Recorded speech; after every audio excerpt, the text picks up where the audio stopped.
Assalamualaikum warahmatullahi wabarakatuh. Halo teman-teman, selamat pagi. Kembali lagi bersama saya Nur Alima Aliyah di kelas online matematika.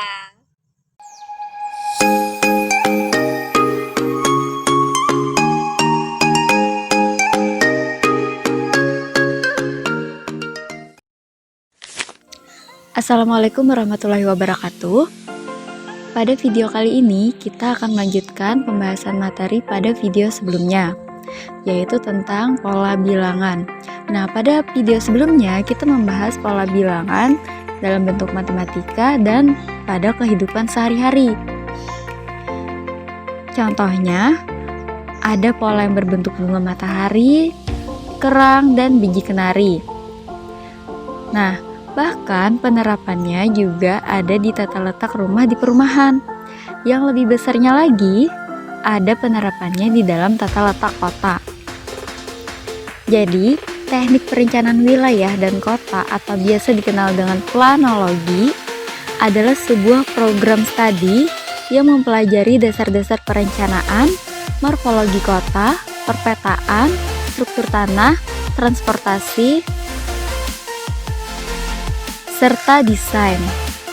Dalam perencanaan, perpetaan, dan desain struktur kota supaya indah dan rapi, mereka menggunakan teori geometri, yaitu pola bilangan, pola barisan aritmatika, dan pola barisan geometri. Jadi bisa kita simpulkan bahwa pola barisan bilangan ini juga berkaitan dengan bidang studi lain.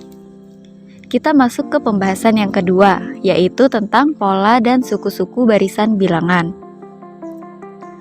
Ya, ada 3 pembahasan. Yang pertama itu ada pengertian barisan bilangan, yang kedua beberapa contoh aturan barisan bilangan, dan yang ketiga menemukan rumus suku ke N. Kita masuk ke pembahasan yang pertama, yaitu tentang pengertian barisan bilangan. Nah, perhatikan barisan-barisan bilangan berikut. Yang bagian A ada 1, 5, 3, 7, memiliki 4 suku. Di bawahnya ada U. U1 berada di bawah 1, artinya U1 adalah suku pertama atau U1. 3 adalah suku kedua atau U2. 5 adalah suku ketiga atau U3 dan seterusnya. Jadi UN adalah suku ke N. Kita masuk ke pembahasan yang kedua, yaitu beberapa contoh aturan barisan bilangan.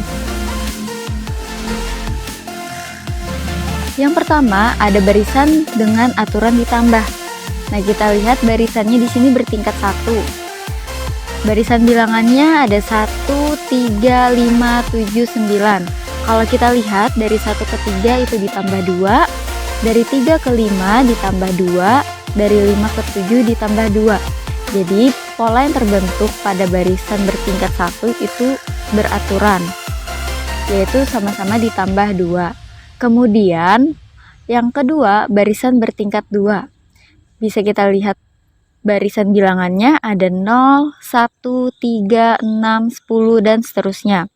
Kalau kita perhatikan, dari 0 ke 1 ditambah 1, dari 1 ke 3 ditambah 2, dari 3 ke 6 ditambah 3, dari 6 ke 10 ditambah 4. Pola barisannya belum beraturan, sehingga kita memerlukan satu tingkat lagi untuk mencari pola barisan itu apakah dia beraturan atau tidak. Kita lihat dari 1 ke 2 ditambah 1, dari 2 ke 3 ditambah 1, dari 3 ke 4 juga ditambah 1. Nah, yang sudah kita dapatkan pola barisannya yaitu ditambah 1, sehingga pola barisannya bertingkat 2. Kemudian ada barisan bilangan 0, 1, 3, 8, dan seterusnya. Dari 0 ke 1 itu ditambah 1, dari 1 ke 3 ditambah 2, dari 3 ke 8 ditambah 5. Bisa kita lihat pola barisannya belum beraturan, sehingga kita perlu menambah satu tingkat lagi. Dari 1 ke 2 ditambah 1, dari 2 ke 5 bisa kita lihat itu ditambah 3. Dari 5 ke 10 ditambah 5.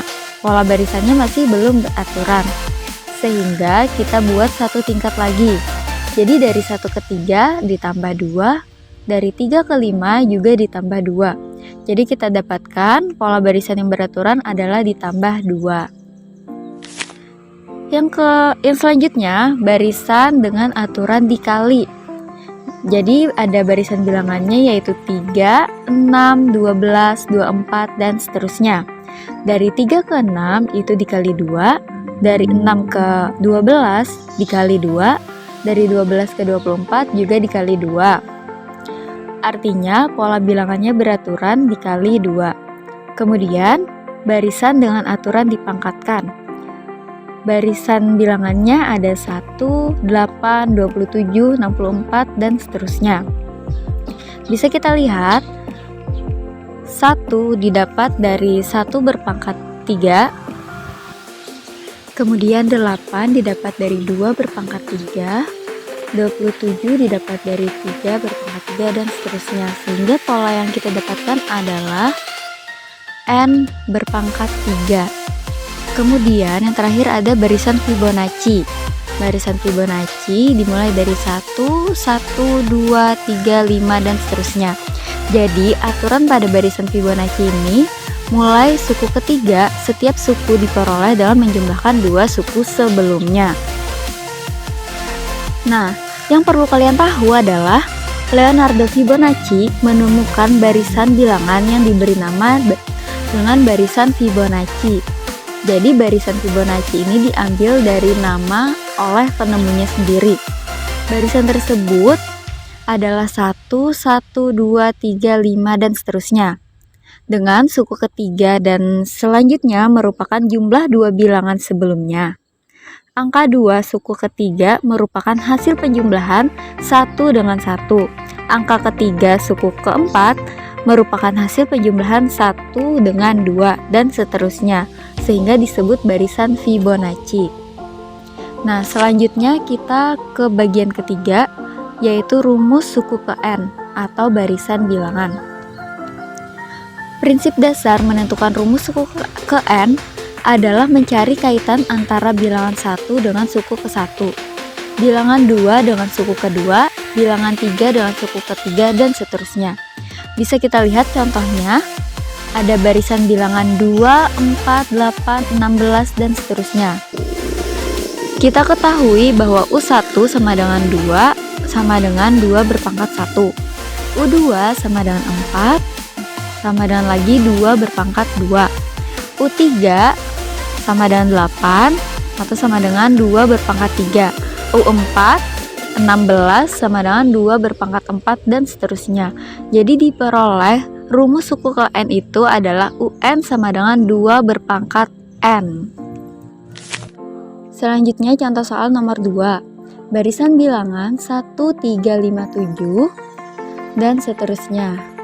Kita ketahui U1-nya 1 sama dengan 1.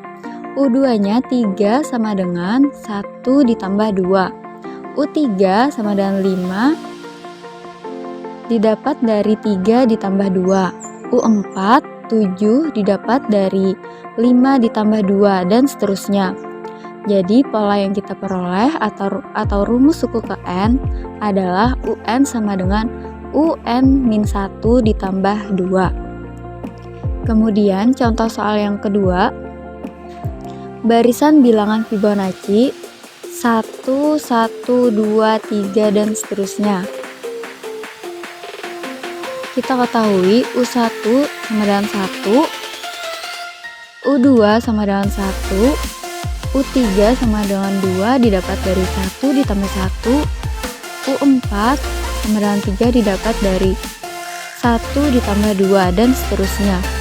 Sehingga diperoleh rumus suku ke N adalah UN sama dengan UN-1 ditambah UN-2.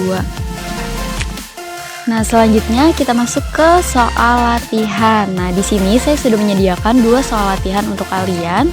Silakan kerjakan dan hasilnya nanti silakan dikirim ke WA saya. Terima kasih. Assalamualaikum warahmatullahi wabarakatuh.